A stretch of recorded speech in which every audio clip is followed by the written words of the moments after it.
Si tú crees que el rock en español empezó en los 80s con Caifanes, Soda Stereo, Hombres G y compañía, no es así.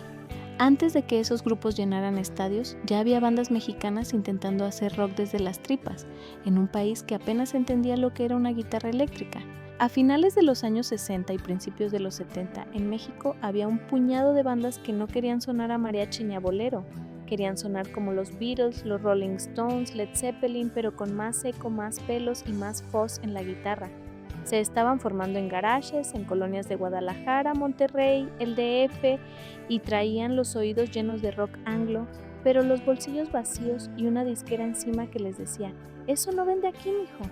Uno de esos grupos fue La Revolución de Emiliano Zapata.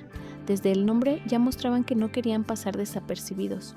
Tocaban rolas en inglés, con riffs sucios y letras atrevidas. Su canción más famosa en esa etapa fue Nasty Sex, una mezcla de psicodelia, blues y gritos de juventud reprimida. Sonaba en Europa más que en la radio mexicana. Y no estaban solos. Otros como los Dog Dogs, Three Souls in My Mind o Love Army también querían sacudir el sistema con guitarras distorsionadas y mensajes contestatarios. Pero había un detalle. El rock no era bien visto por la sociedad conservadora mexicana de esos años. Lo asociaban con vagos, drogas y puro ruido de las tinieblas. Y sin el respaldo de la radio, ni de la televisión, ni del gobierno, muchos de esos sueños eléctricos tuvieron que afinarse en otra dirección. A principios de los 70, el rock mexicano estaba en problemas. Las bandas tenían talento, hambre y propuesta, pero no tenían apoyo comercial. La radio quería cosas suaves, en español, sin gritos, sin rebeldía, sin pelos largos. Y las disqueras, viendo que el rock en inglés no se vendía tanto aquí como en el extranjero, empezaron a presionar a los músicos para que se adaptaran. Fue entonces cuando varios grupos empezaron a cambiar de piel. El caso más claro, La Revolución de Emiliano Zapata. Después del ruido de Nasty Sex, la banda fue empujada por su disquera a grabar en español y con un sonido mucho más suave. Así pasaron de ser psicodélicos rebeldes a intérpretes de baladas melosas como Mi Forma de Sentir, y lo peor, les fue mejor. No eran los únicos. Los Dog Dogs, que tocaban rock progresivo y cantaban en inglés, también terminaron metiendo canciones más pop. Los Babies, que tenían base rockera, fueron virando hacia baladas. Y poco a poco el fuzz y la distorsión se fueron apagando, reemplazados por teclados suaves, coros tristes y letras que hablaban de amor perdido y corazones rotos. La industria había hablado, si querías sonar en la radio, tenías que cantar en español y tenías que hacer llorar, no brincar. Para mediados de los años 70 y entrando a los 80, la jugada ya estaba clara. El rock rebelde no llenaba las bolsas, pero la balada romántica sí. Y aquellos músicos que antes traían greña, distorsión y actitud, ahora llegaban peinados con rayita de lado, cantando al amor perdido como si se les hubiera ido la vida en cada verso. La Revolución de Emiliano Zapata, ya totalmente domesticada, pegó durísimo con Mi Forma de Sentir, una rola que sigue sonando en bodas, en fiestas, en la radio y hasta en karaokes donde nadie llega al tono, pero todos la intentan. Y ahí ya no importaba que antes cantaran en inglés ni que se subieran a tocar descalzos. Ahora estaban en el gusto del pueblo, en estaciones como Radio Variedades o La Que Buena, en el top de los rankings de la lágrima sonora. Lo mismo pasó con los Terrícolas, Grupo Indio, Los Solitarios, Los Bukis y tantos más. Muchos venían del rock, del garage, del blues, pero le agarraron el gusto a hacer llorar.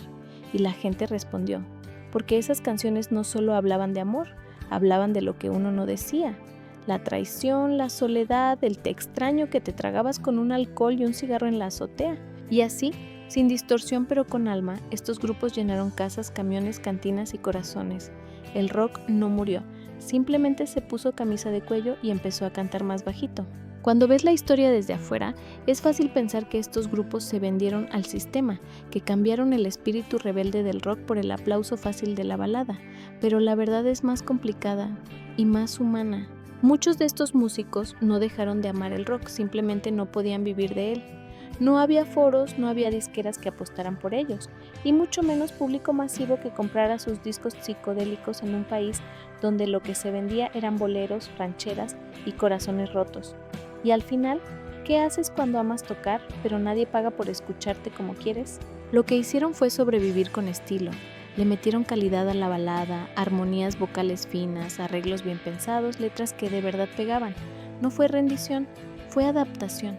En vez de pelear contra la corriente, aprendieron a nadar en ella sin perder del todo el alma. Algunos sí dejaron el rock por completo, otros lo escondieron entre teclados y coros suaves.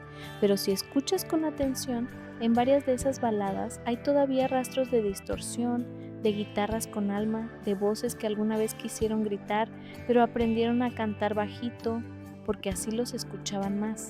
Hoy, muchas de esas baladas que suenan en las fiestas familiares, en la fonda o mientras manejas en la carretera, empezaron en el corazón de un rockero frustrado. Canciones que uno cree que nacieron para llorar en una cabina de radio AM, en realidad vienen del garage, del ensayo en casa del bajista, de la guitarra eléctrica que tuvo que volverse acústica para sobrevivir. Mi forma de sentir de La Revolución de Emiliano Zapata, por ejemplo, sigue sonando hasta en series modernas. Y pocos saben que quienes la hicieron. Antes cantaban sobre sexo sucio y psicodelia. Lo mismo con tantas bandas que dejaron los pantalones de cuero por el pantalón de lino y el inglés mal pronunciado por un español bien entonado. ¿Se perdieron? No, se colaron en la cultura popular por la puerta trasera y aunque dejaron de sonar como rock, nunca dejaron de mover emociones. Hoy, incluso los más jóvenes tararean esas rolas sin saber de dónde vienen, porque una buena serie de acordes puede esconderse bajo un buen verso y así el rock mexicano sobrevivió camuflado, se metió en la radio disfrazado de balada, se mantuvo vivo en la voz de quien canta aunque no lo parezca y dejó claro que el espíritu del rock no siempre grita, a veces llora y también se siente.